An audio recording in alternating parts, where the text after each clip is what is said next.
Nagbabalik po muli ang inyong lingkod at nagbabalita ng mga balitang dapat nating malaman dito sa ating bansa. Ito ang Balitang Pambansa. Ating ngang matutunghayan sa channel na ito kung ano ang nangyayari sa loob ng ating gobyerno at syempre tumutulong na rin sa ating mga mamamayan na malaman ang katotohanan dahil mayroon tayong karapatan na malaman ang tunay na nangyayari sa ating bansa. Ngunit bago natin panoorin ang balita, huwag niyo pong kakalimutan na mag-subscribe sa ating channel at pindutin ang notification bell para lagi kang maging updated sa ating mga bagong videos na ina-upload araw-araw. At sa ating mga solid viewers naman dyan ay maraming salamat naman po sa walang sawang pagsuporta. At syempre, huwag din pong kakalimutan mag-iwan ng like at i-share ang ating mga videos. At kung mayroon ka naman pang opinion, ang ating comment section ay bukas para sa inyong mga hinaing. Ito na nga mga kaibigan, ating panoorin ang buong video. Salamat po muli and God bless!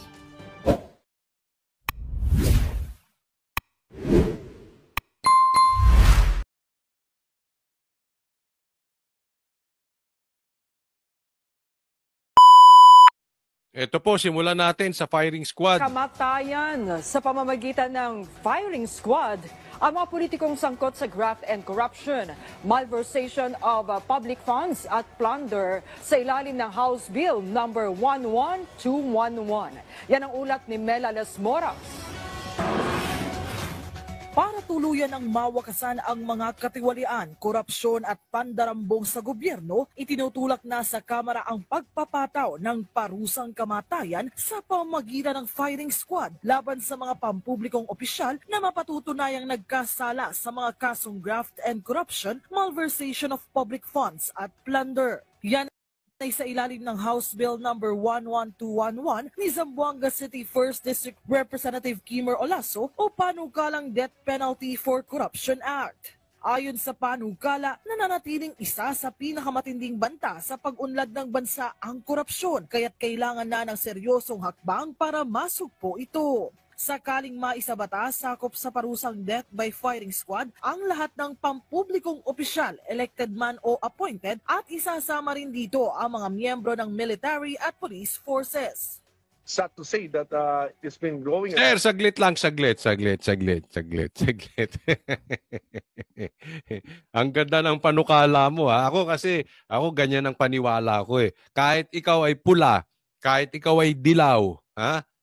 Kahit kayo ay asul, ano pa man kayo. Pero pag gusto ko yung inyong mga ginagawa, yung mga inyong panukala, nako, suportahan ko yan. Ako, gusto ko yung ginagawa mo, firing squad. Kayo ba, pabor kayo sa firing squad dyan sa mga magnanakaw? Firing squad, as in P, mga PI kasi kayo. Di ba? Pabor kayo. Ako talaga pabor. Lagay nyo dyan sa comment section na. Pero, merong akong dagdag. Sino kayang nakakaalam? Pwede ba kaya ka naming ma-interview sa aming vlog dito sa Banateros? Sa aming programa sa SMNI. Ganun na rin. No? Kasi meron akong gustong idagdag. Pwede ba pati adik? Pati adik, pabor ba kayo? Kasi alam mo, salot parehas yan. Yang magnanakaw na politiko, yang kurap na politiko, salot yan sa bansang Pilipinas, walang maidudulot na mabuti yan. Dapat yan pinapiring squad talaga. Hindi lang pwedeng death penalty na basta death penalty lang. Firing squad. Nang may karoon ng medyo kahihiyan. Hindi naman ito para sila ay bastusin, pero ito ay magsilbing leksyon sa mga kurap. O isipin mo, nakakahiya yun. Nakakahiya sa pamilya mo, nakakahiya sa mundo, nakakahiya sa kapitbahay mo, nakakahiya sa kanegosyante mo. Pabor ako, dapat talaga firing squad. Sana maipasa to, no? And again, pangalawang salot, itong mga adik na politiko. Isama nyo na, pwede ba? Pwede. Request lang. Sana makarating tong request ko sa'yo. Damay na natin yung adik kasi walang gagawing mabuti tong mga adik. Di ba? Yung adik nga, na walang pera, grabe ang Grabe ang pansasamantala sa taong bayan. Grabe ang nagiging perwisyo sa Pilipinas. Yung pa kayang adik na nasa posisyon, yung adik na mayaman, ang sakit sa ulo niyan. Ang laking problema nating mga Pilipino dyan. Hindi po pwede na ikaw ay opisyal, adik ka. Hindi po pwede na ikaw ay, halimbawa lang to, senador, adik ka. O kaya presidente, o kaya vice president, o kaya pulis, o kaya sundalo na adik. Hindi talaga po pwede. So pwede ba isama nyo na yung mga adik dyan ng malintikan nitong mga ito, ha? O, pakiusap lang po. O, isali nyo. Pero tanungin ko rin kayo, kayo ba pabor sa firing squad dito sa mga kurap or kurap at adik? Lagay nyo na rin kung kurap at adik. Kung ano mas gusto nyo, ha? Around. Kaya sabi ko, we should do this because to give a lesson. Alam nyo, pag nasampulan lang to ng isa, I really believe that this will put a stop on it. Yun. Exactly, yan yung sinabi ko. Alam nyo, ang problema sa Pilipinas, ba? Pansinin nyo, meron akong nakitang video dyan sa China. Iniwan yung bisikleta, binalikan, andun pa rin. Sa Japan, ganun din. Iwan mo lang yung bisikleta mo, andyan. Sa Hong Kong, ganun din. Bakit sumusunod naman yung mga Pilipino? Bakit sa Pilipinas, hindi mo pa naiiwan yung bisikleta mo, nawawala na? Malambot kasi yung batas natin. Dapat ba sampulan niya mga pistiho na yan? Hindi, kasi alam nyo, hindi na ubre. Diba? Una, inalis pa nga yung death penalty. Oh, kaya itong mga ito, alam mo kaya ako pabor dito. Kasi may nagsabi sa akin, Coach Oli, medyo mahirap kasi yung death penalty dahil mahina yung justice system natin. Ang problema, maraming napapagbintangang maliliit dahil walang abogado, dahil mahirap, dahil mangmang. So kahit wala silang kasalanan, nakukulong. Kawawa naman kung mamamatay ng inosente. I agree. Kaya nga, para lang sa mga politiko. Ibig sabihin, pag ang politiko na patunayan mong korap, magnanakaw at adik, malaking bagay po yun. Bakit? May pang-abogado yan. May power yan. Kayang ipagtanggol ang sarili. Di ba? So, ibig sabihin, pag convicted na politiko, gaya ni Franz Castro, ibig sabihin, legit. Politiko ka na. Nasa panig ka pa ni BBM, nasa panig ka pa ni Tamba, tapos napatunayan ka nga child abuser. Ibig sabihin, totoo at walang kakupas-kupas, walang kakurap-kurap na kasinungalingan. 'Di ba? So hindi magagamit yung hindi inosente 'yan. Ano lang 'yan, kawawa, hindi po pwede. Sa politiko lang ito, sa politiko. Sa pulis, medyo ano pa ako At saka sa sundalo, no? Siguro pwede na yung death penalty pero wag ng firing squad. Dito na lang sa mga politiko. Kasi sabi nga, much is given, much is required. Nabigyan ka ng kapangyarihan, dapat naman, wag mong gamitin sa kalokohan. Nabigyan ka ng kapangyarihan para tulungan mo yung mga maliliit na tao.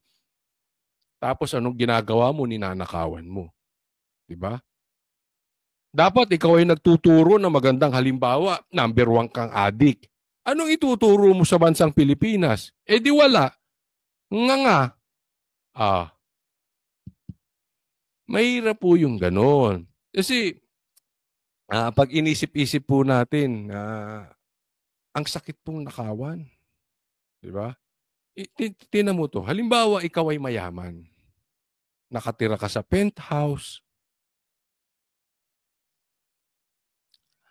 Pag bumiyahe ka, hindi business class, hindi first class, private jet.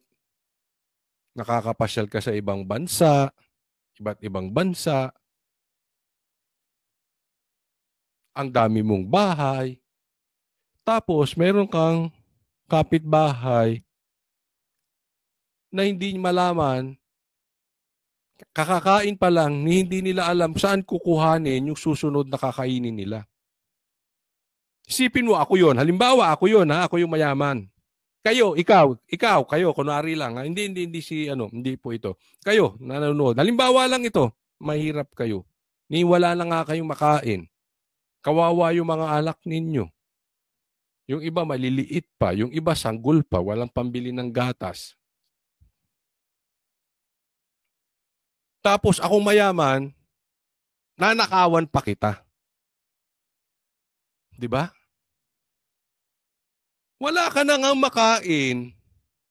Ako nga, sagad-sagad sa buto na yung kayamanan ko. Halimbawa lang po, baka ikato ito ng mga nanakawan ko pa kayo. Di ba kung di ka tarantadong kabastusan talaga yung ginagawa na yan? Di ba? Sobrang kabastusan yun. Sobrang kagreedy mo na. Kaya dapat itong politiko talagang pinapiring squad yan. Walang dangal tong mga ito na ikaw yung napakayaman mo na. Bilyon, may trilyon ka. Hindi ko na alam kung ilan pa yung pera mo dyan. Nanakawa mo pa yung mga mahihirap. Mahiya kayo sa balat ninyo. Dapat sa inyo talaga pinapiring squad. Titigil to kagad. Ang iba pang mambabatas, ano naman kaya ang reaksyon sa panukalang ito?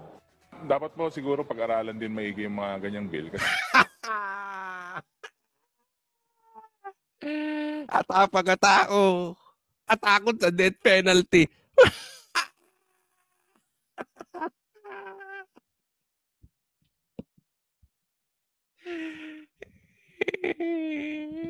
Sir, nagtatanong lang ha. Huwag ka magagalit. Baka ikaw ba unang mabiktima niyang firing squad?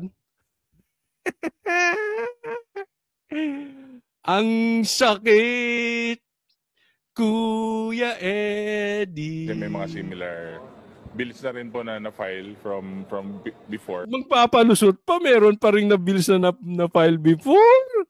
Hindi na For me personally, my stand is definitely no to death penalty talaga ako. Hindi. Huwag kang gumaganon. Huwag kang kunwari para sa taong bayan. Sa politiko naman yung death penalty. Hindi naman sa mga... Alam mo, ilan lang ba ang politiko? Porsyento, baka 1% lang, wala pa. Sa buong Pilipinas. Naka. Sige, dapat harangin mo kung gusto mo. Para doon sa mga maliliit na ating mga kababayan. Pabor ako dyan. Samahan pa kita, tulungan kita i-promote dyan. Huwag din penalty para doon sa mga maliliit. Kawawa naman. Mas maraming napagbibintangan lang. Pero sa politiko, huwag ka na magpalusot, Brad!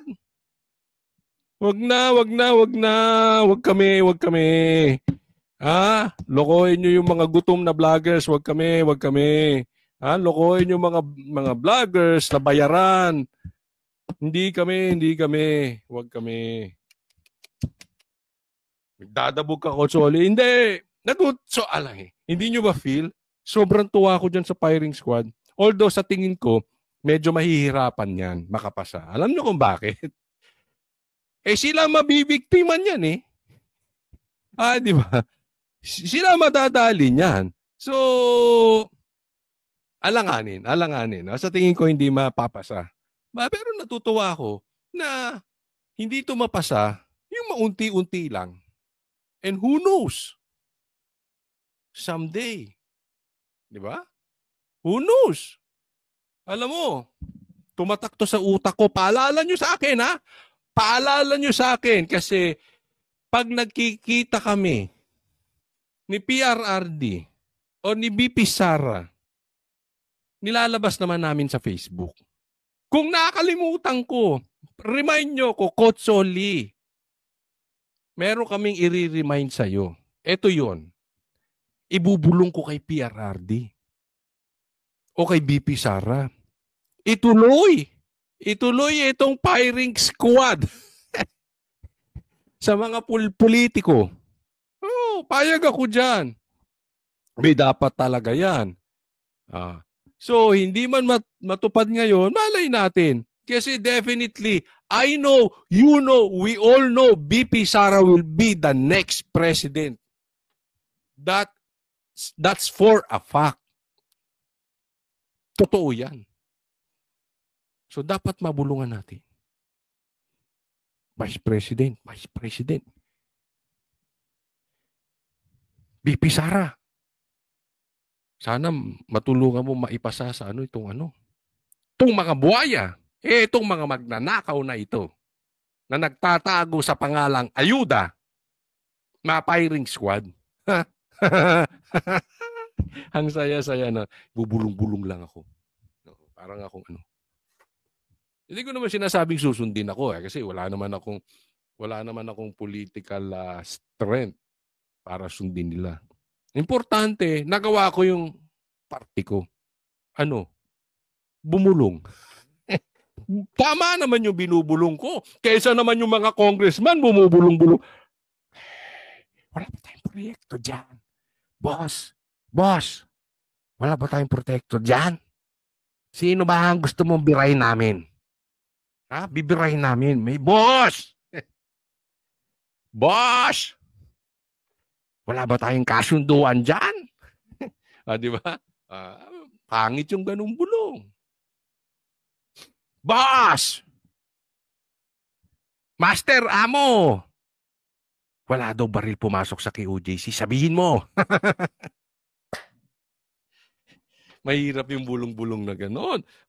Bulong ng demonyo yun. But at least yung binubulong ko, ikakabuti. Maniwala kayo, ikakabuti ng bansang Pilipinas. Kahit 1, 2, 3 lang ang may firing squad. Matatapos ang problema ng Pilipinas unti-unti. Dahil madadala ang mga magnanakaw. Di ba? Tama ba o tama-tama? Yan lang naman talaga problema ng Pilipinas eh. Magnanakaw at adik. Pambira. Pag sinama mo pa yan sa iisang tao, adik na, magnanakaw pa, tapos tayo dyan. Mahirap yan. Talaga ako. Well, nag-file din ako ng bill to reimpose the death penalty for certain heinous crimes. Plunder is the most logical crime to be... Wag ka na, mandami pang sinasabi. Suportahan mo na lang yung firing squad. Ayos na yun. Tatakot ka ba? Hindi, ako yung nagtatanong lang, ha? Natatakot ka ma-firing squad? Tanong lang naman. Wala naman tayong di ba? Pwede mo rin namang sabihin, I invoke against self-incrimination. Pwede. Basta nagtanong ako sa'yo. Mapapiring squad ka ba, barbers? Tanong lang naman. Kung sakaling maging batas, tanong lang. Pwede mo sagutin kung ayaw mo. O hindi mo sagutin kung ayaw mo. Ikaw ba involved sa droga? At ilang mga kamag-anak mo? Tanong lang. Wala namang masama magtanong. Kung ayaw mong sagutin, di sabihin mo rin, I invoke my right to self-incrimination. Di tapos. Tama? Sige. Included in the imposition of the penalty of death, no? Kaya kasi may clear benefit doon sa player o doon sa actor, and of course I think it is... Dami mong sinasabi. Suportahan nyo na lang. Di ba? Bakit kayo nagtulong-tulong kayo para banatan si Sara? Ba't hindi kayo ngayon magtulong-tulong para maipasa yung batas na yan? Ang dami mong dak-dak. Susuporta o hindi? Ganun lang naman. Yan lang naman ang kailangan dito sa mga mambabatas na ito eh. Gagawin nyo bang batas o hindi? Pipirma ka ba o hindi? Hindi dami pang dinakdak. Baka nag-aantay ng Alam nyo na. Para sa pirma. Kaya nga hindi na umusad yung impeachment no? Nagbuka kayong tanga pare-parehas. Panay ang gisan nyo kay VP Sara. Walang nangyayari sa inyo. Nakaw. Tinamaan ng lintik. Serious step to really send a signal that corruption should not be taken lightly. Bagamat ilang buwan na lang ang nalalabi sa 19th Congress, umaasa ang principal author ng panukala na makalulusot pa rin ito. Ako personally, hindi ko siya kilala ha. Pakilala nyo sa akin at sana ma-interview natin to. At, gusto ko itong ginagawa nito. Hindi ko alam. Kung ito'y pink, okay lang, walang problema. Wala namang problema sa akin kung ano kulay mo eh. Kung pink ka, dilaw ka. Basta huwag ka lang epal. Maganda to, maganda. Ngayon, kung epal siya, basta maipasa niya yan, walang problema rin sa akin. Ha? Kahit best friend pa siya ni Trillanes. Pag naipasa mo yung batas na yan, saludo ko sa'yo. Hindi, kayo. Kahit, ako honestly, hindi ko siya kilala. Hindi ko alam kung anong kulay nito. Pero kayo, susuportahan nyo ba itong mama? Kung sakali, maipasa niya yung batas na yun. Ako I will guarantee you, kalahati ng problema ng Pilipinas matatapos pag naipasa yung batas nitong firing squad. Isa lang ang masampulan. Live. Diyan lahat ng vloggers naka-live. Diyan yung media. Pag hindi tuminuyang mga yan, yung mga buhaya na yan na walang kabusugan sa pagnanakaw, walang kabusugan, akalain mo, bigla ko tuloy naalala, pasensya na po naalala ko yung itong mga nangaagaw ng asawa na may asawa, itong nangaagaw ng mga lupa, itong nangaagaw ng mga ari-arian, negosyo. Sa politiko, marami din yun, yung nangaagaw ng yung credit grabber. Dami niyan. Pero mas nakakahiya to. Nanakawan mo, maliliit. Mahihirap, wala nang makain. Nanakawan pa ng mayaman. Kadiri kayo. Kadiri. Kaya't hiling niya, sana'y suportahan ito ng kanyang mga kasamahan at maging ng Malacanang. Yun lang naman ang tapos na yun. Dami pang sinabi ni Barbers. Yun lang, suportahan. Ikaw, Marcos, kaya mo bang suportahan to? Yun ang problema. Sino nagpapasa ng batas? Saan ba galing ang magnanakaw? Diba? Paulit-ulit ang problema natin. Dahil ang batas natin walang pangil sa mga magnanakaw na politiko. Dahil sila rin ang gagawa. May immunity pa nga sila di ba? Pambira, Next topic tayo. Ito naman ay pag-usapan natin ito mga malilinis at mga banal-banalan, banal na mga politiko. Meron po akong kopya ng affidavit nyo. At ito naman po ay pinaninindigan po ninyo. Tama po? Yes, Your Honor. Okay. Maraming salamat. Dito po sa number 7 ng inyong sinumpang salaysay, sinabi po ninyo dito, when I entered the end room, I saw 2 lawyers of Colonel Garma standing inside the room. One of the lawyers approved... Ito naaalala nyo, ito yung si Grijaldo na di umano ay kinukumbinsi na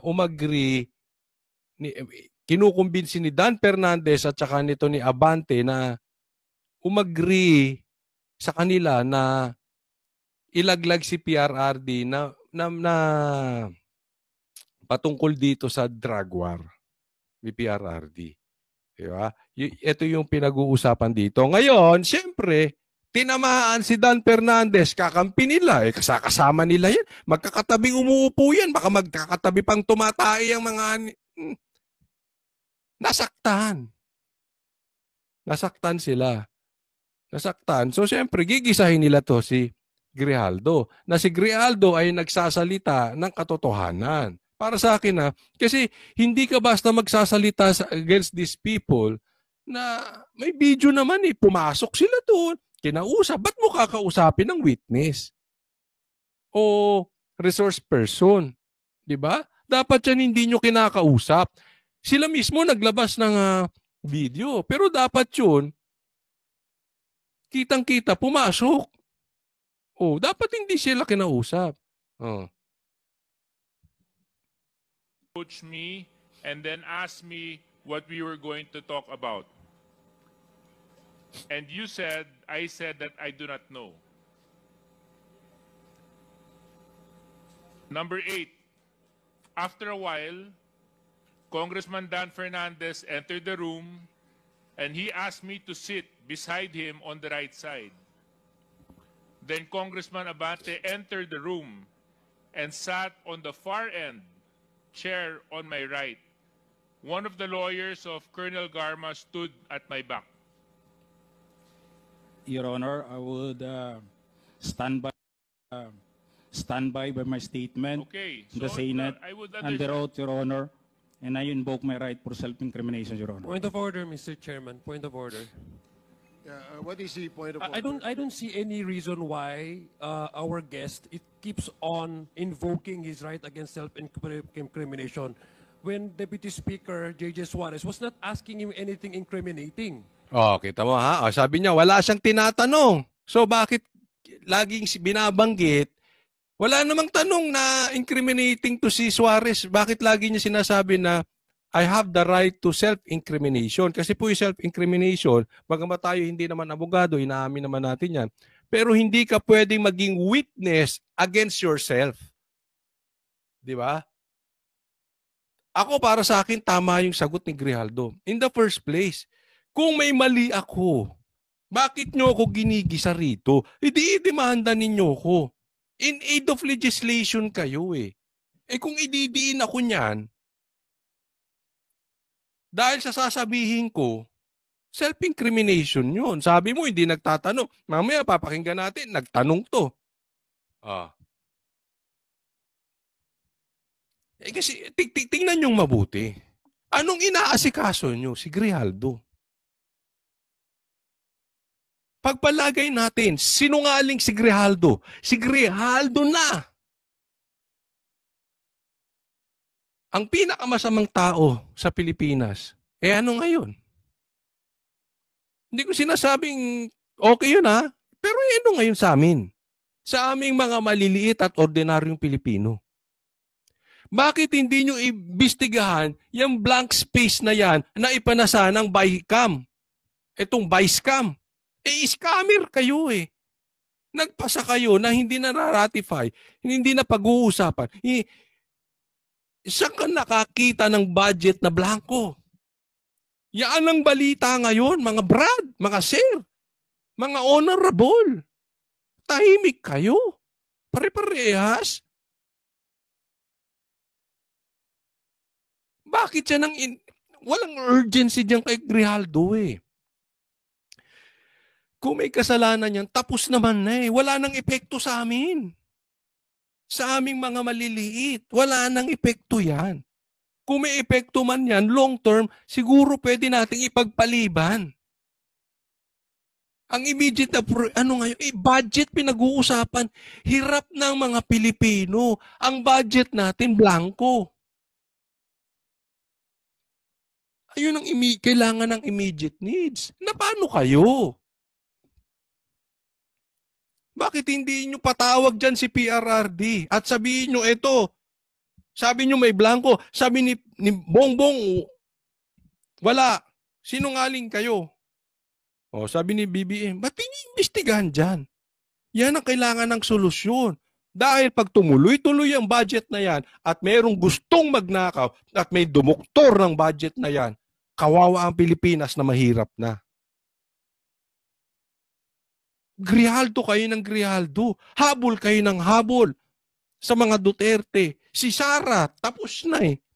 125 million lang issue sa inyo. Yung napakalaking budget, hindi nyo pansinin. Anong kaipokrituhan yan? Ba't ayaw nyo pag-imbestigahan? Pambihira itong mga to. Kung ano-ano Alam mo yung, bigyan ko kaya halimbawa, ha? Halimbawa lang to. Bahay mo nasusunog. Kailangan ng immediate yun. Kailangan ng immediate attention nun. Hindi. Maya ako na problemahin yung sunog. Kasi may meeting kami sa opisina. Yes, importante yung meeting sa opisina. Pero lintik, sunog na yung nangyayari sa bahay. Lalo't hirap kami sunog. Ganyan po eh. Masusunog ang pera natin dyan. Sa blanco na yan. Pambira. Iba, ano-ano pa inaatubag ninyo? Mayaya naman kayo. Siguro, ang yayaman nyo na. Kawawa naman yung walang makain. Na dapat yan ang He was just merely isa ka pa. reading a portion of his affidavit. So I don't like, Mr. Chair, that this committee, that our resource person may impress upon the public that we are here to corner him and to incriminate him. Hindi ba? Hindi ba? Ano yung ginagawa niyo sa kanya? In aid of legislation?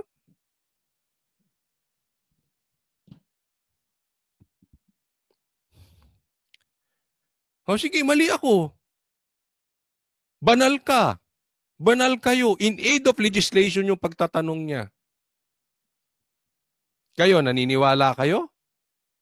Na yung ginagawang hearing kay Grijaldo? May gusto silang ipaamin? Tungkol kay PRRD is in aid of legislation? Ano kayo, ignorante kung naniwala kayo dyan? Pero sagutin nyo na rin. Sige, sagot nyo. Pati mga basher, sumagot kayo. Magkaalaman sino ignorante rito. Please, tatigilan mo yan. Hindi naman, Mr. Chair, it's not right to invoking self-incrimination when in fact... Nakakatakot tong mga to. Kaya pag ako pinatawag, alis ako. Nakakatakot kayo. Lalo na si Barbers. At saka si Paduano, laging high blood. Break ba kayo ng siyota mo, Paduano? Para kayong lagi nag-aaway ng asawa mo o siyota mo kung meron man. O boyfriend mo, hindi ko alam. Wala akong pakialam sa personal mo. Pero yung asta mo, para kang inaaway ng partner mo. He is not asking you any questions but merely reading his affidavit. Baka naman ng message na pinapakita, Mr. Chairman, sa publiko, inaangulo. Tingnan mo itong mali ito. Yung lagi niya sinasabi, magbabasa lang naman, di nagtatanong. O, tingnan nyo. Natin siya dito. I'm sorry, Mr. Chair, but I have to manifest this. I think kailangan. To the Senate was discussed. O, tama. Kailangan may manifestation ka. Tamba, natutuwa ka sa manifestation nito. Tatanong lang. Kailangan siya magkaroon ng manifestation. O, Martin, good shot ba o bad shot? Lisa. Hindi kasi kay Lisa galing yung bad shot, di ba? Lisa, bad shot ba? Bad shot o good shot? Yung manifestation niya. Where in his affidavit, did he mention anything about illegal drugs and EJK? He did not share any inputs or his knowledge on illegal drugs. His participation in that Senate inquiry was merely to besmirch the reputation of some of the chairmen here. Siya pa, si Grijaldo na nga hindi nagsasalita. Ang sensitive mo naman, Brad. Sir, honorable, ang sensitive mo. Kayo pa ang sinisira ni Grijaldo, hindi na nga nagsasalita. Look who's talking. Si Grijaldo ba ang sumisira sa inyo? Sa reputasyon nyo o siyang sinisira ninyo?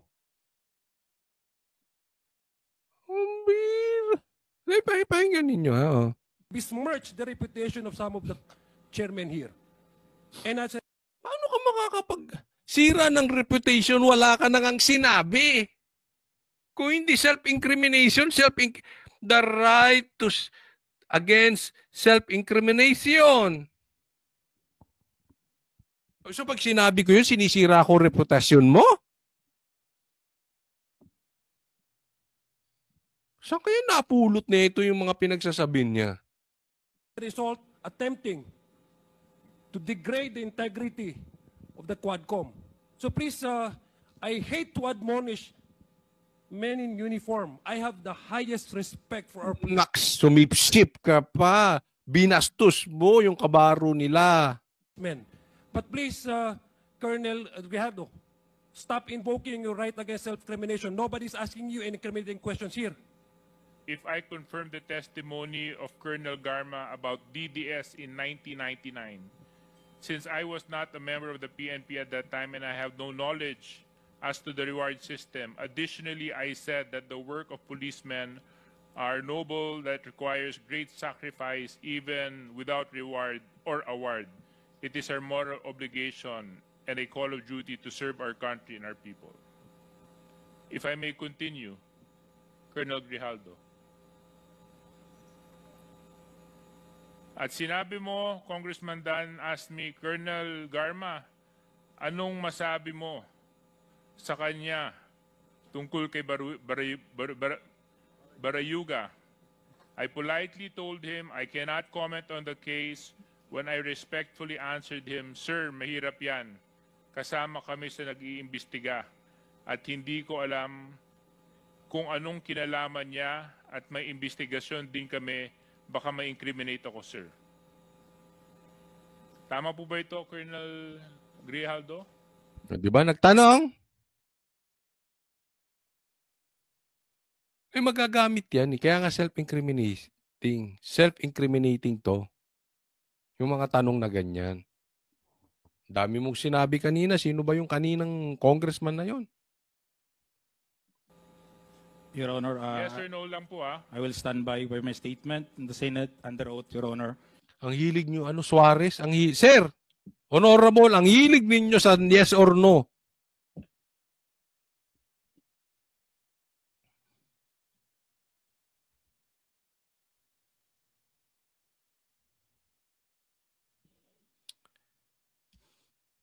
Nakakaasar tong mga ito. And I would like to invoke my right for self-incrimination, Your Honor. Again, Kasi alam nyo bakit? Dapat, una, wala na dyan si Dan Fernandez. It's about them eh. Yung pinag-uusapan, yung tungkol kay Dan Fernandez tsaka kay Abante. What do you expect dun sa tao? Kayo na ang abogado. Kayo ng judge, kayo pa congressman, kayo pa nag-iimbestiga, kayo na pulis, nagpapakulong kayo. Kayo na mayor, siga kayo dun eh. Kayo na lahat. What do you expect from Grijaldo? Sa inyo kaya gawin yan? Matapang kayo kasi kayong nakaupo ngayon dyan. Normal yan. Matapang kayo. Paano kung kayo inimbestigahan ng ganyan? At ang nag-iimbestiga sa inyo, siya na pulis, siya pa ang congressman, siya pa ang abogado, siya pa ang husgado, siya pa ang mayor ng kulungan. Saan ka lalagay? Kahit sino naman, gagawin yung sinasabi ni Grijaldo. Alam mo sa katunayan? Ito sa katunayan, sa totoo lang. Bilib pa nga ako kay Grijaldo. Kasi nasasabi niya yung galit na galit itong mga ito. Sa self-incrimination na binabanggit, pero binabanggit na at binabanggit pa rin. Tapang po yan. Sino ba naman ilaglag niya si Duterte, nakasandal na siya sa pader? Baka may pera pa siya, na-promote pa siya, sikat pa siya, safe pa siya. Tama or tama-tama? Kaya matapang yan si Grijaldo. Hindi simple yung ginagawa ng tao. Eh kayo naman, patayin nyo na kaya. Total, hindi nyo nire-respeto karapatan eh. Source person is out of order Mr. and Chair. let it be of record that he is continuously disrespecting this committee. I don't think ang balat sibuyas nyo, hindi niya dinidisrespect kayo. Umaayon lang siya sa batas. Ay, nakita nyo ba yung aura ng tao? Nakita nyo ba yung body language niya? Binabastos ba kayo? Diretsuhan na. Or siya ang binabastos nyo?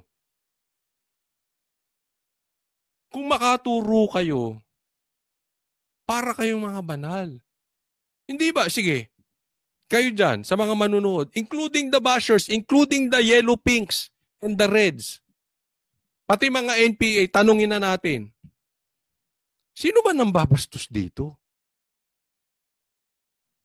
Tingnan nyo nga si Grijaldo kung nang babastos. By refusing to answer appropriately to the questions propounded by the member. Alam mo, Colonel, if I may, DSJJ, binibigyan ka namin ng pagkakataon dito eh. Noong nasa Senado ka, ang tapang-tapang mo eh. Bakit dito ay mo magtapang ka rito? Siyempre, kayo dyan eh. Ikaw kaya, ilagay ko sa isang lugar na nag-iisa ka, ang nasa paligid mo puro armado. That is just an example. Baka sabihin, bakit armado ba kami dito? Hindi. Kasi dyan sa lugar niyan, alanganin siya talaga. Magkakasama kayo dyan nakaupo eh. Kayo na nag-iimbestiga, kayo pa nagpapakulong. Kayo pa siga doon sa kulungan. Papakita ko sa inyo si Paduano kung saan-saan siya gusto pa ilipalipat. Natural. Alam mo yung tabas ng dila nito si Barbers? Ang hinahamon nito, sa akin lang ha, hindi maganda. Bastos. Ang hinahamon nito si PRRD.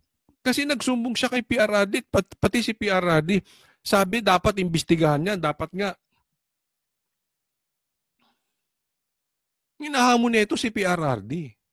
None other than the former president. Ang hinahamon nito, pulis. Sino ba ang kakampi niyan? Natural, kabaro din niya. Pulis.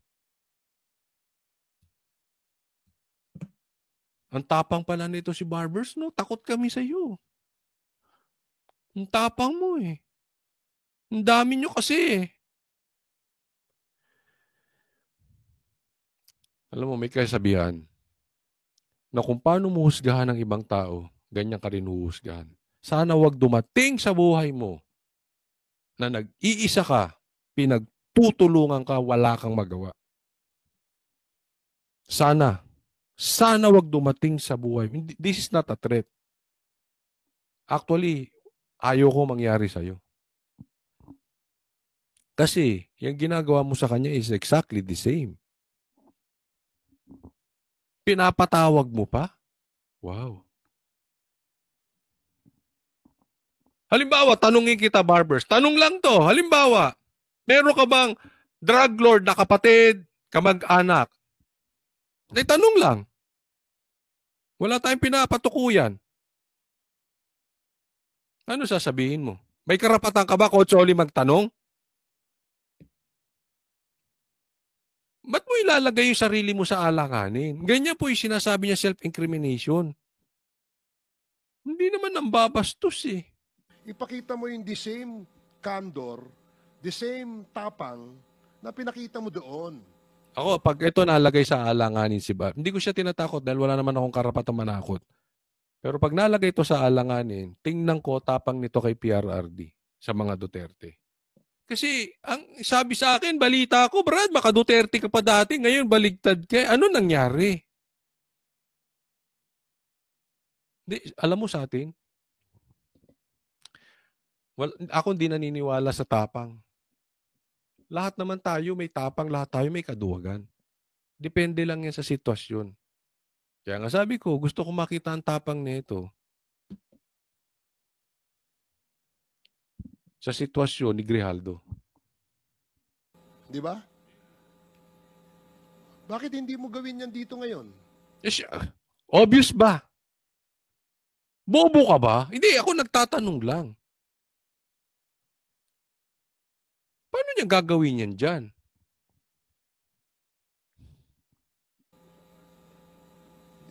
Nagtatago ka sa likod ng right against self-incrimination eh. Hindi, Brad. Yun ang batas, boss. Honorable, yun ang batas. Ikaw ba, hindi ka nagtatago sa likod ng posisyon mo? Tanong lang.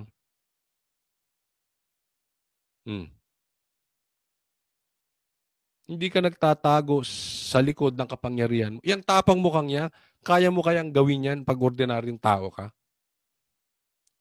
Hubarin mo. Yang posisyon mo, kaya mo? Saka ka magagaganyan? Sige, gawin mo yan. Alisin nyo ang immunity ninyo, mga congressman. Yung ginagawa nyo sa Duterte, pag upo ni BP Sara, gawin nyo, huwag kayong sisip-sip sa mga Duterte, ha? Diyan nyo ipakita tapang ninyo. Huwag kayong babalimbing, ha? Yang mga gumipit kay PRRD at saka kay BP Sara, gawin nyo patuloy, kahit pag upo ni BP Sara. O kung wala na kayong posisyon, wala na kayong immunity. Tinatanong sa'yo, relevant question. Kung i-incriminate siya, kahit super relevant yan, self-incriminating po yan, honorable.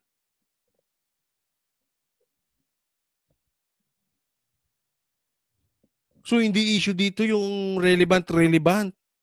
Matapang ka lang doon sa Senado kasi may kakampi ka. Naks.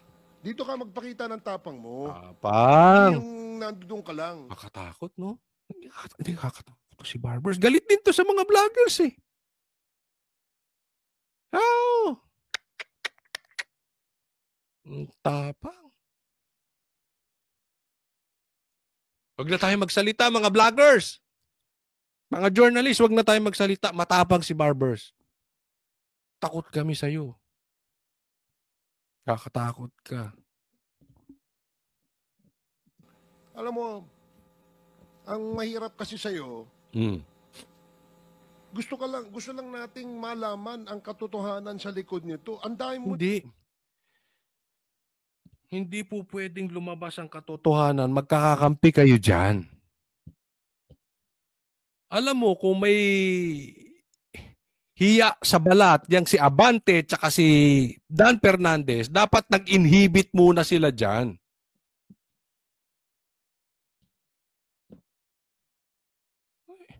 Obvious bang magkakakampi kayo? Magkakasama kayo dyan? Yung tono nyo, hello? Pero ito pakiusap. Kasi this is very possible. Okay? Ginagawa nila tong ingay na ito para pagtakpan yung blanco sa budget. Mag-iingat po tayo. Mag-iingat po tayo. Delikado to. Ako dinidiscuss ko lang to. Pero wag nating kakalimutan. Pakiusap. Wag po nating kakalimutan. Ang main issue ngayon ay patungkol sa budget. Wag tayo magpalinlang sa lumiligaw ng issue. Dahil hindi ko maintindihan bakit hindi yan ang pinanggagalaiti nila, hindi yan ang iniimbestigahan nila kung hindi si Grijaldo. Ginawa eh. Dinamay mo pa yung mga kasama na, hindi dahil sa kasama namin sila, kundi hindi tama ang nangyari at ginawa mo. So Colonel Grijaldo, babalikan ko lang. Totoo ba